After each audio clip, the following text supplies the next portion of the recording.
we used to do more background information about guests.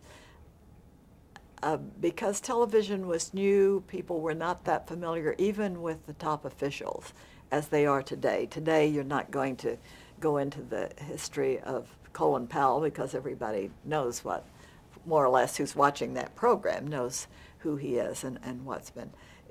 You basically say the Secretary of State and then whatever the big events of the week are that you're focusing on. Meet the Press it's always unrehearsed, and you don't give the questions to the guests, never do that. But by nature of the news of the week, they can generally know what the focus will be, and occasionally if you have somebody who deals with everything, like a majority leader in the Senate or the Speaker of the House or something, you would say, well, this week we really want to focus on this, this, and this, but you never promise that other things don't come up, but you have to give them a little bit of direction so that they know which way they need to do the most preparation. And usually press secretaries are very good at guessing what sort of questions will be asked, but not necessarily the way they will be asked. And who was it? I think it was President Kennedy who said that the questions that were hardest to anticipate were the ones from women. But that was in the days when there were very few women reporters in press conferences.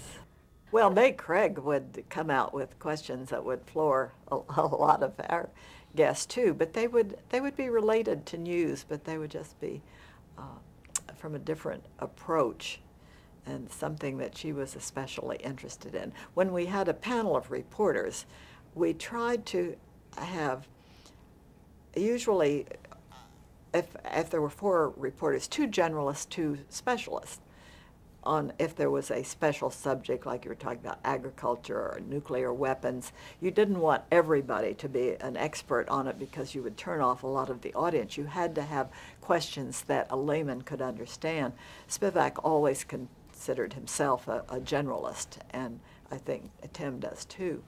And in fact, all the moderators in between tried to ask the general questions that they felt that not just the experts in the audience would ask, but to include some of those as well.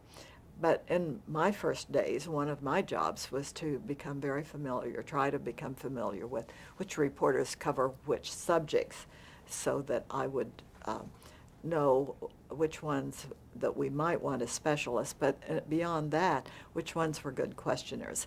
And for that, when I would try to go to press conferences as often as I could, particularly when Spivak was out of town and didn't need to be talking with him or working for him in the office, I would go to press conferences to hear reporters in action. Some of the very best writers and reporters, and they're not the same always, are not good quick questioners.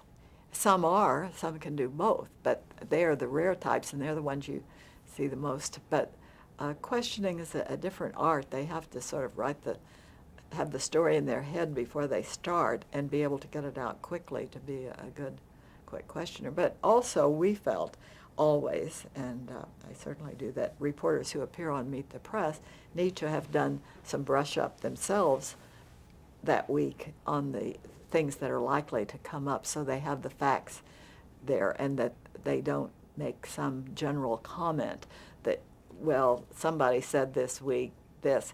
You've got the exact quote, where it was said, when it was said, that you don't just go in off the top of your head or seat of your pants or whatever and ask the questions without the backup.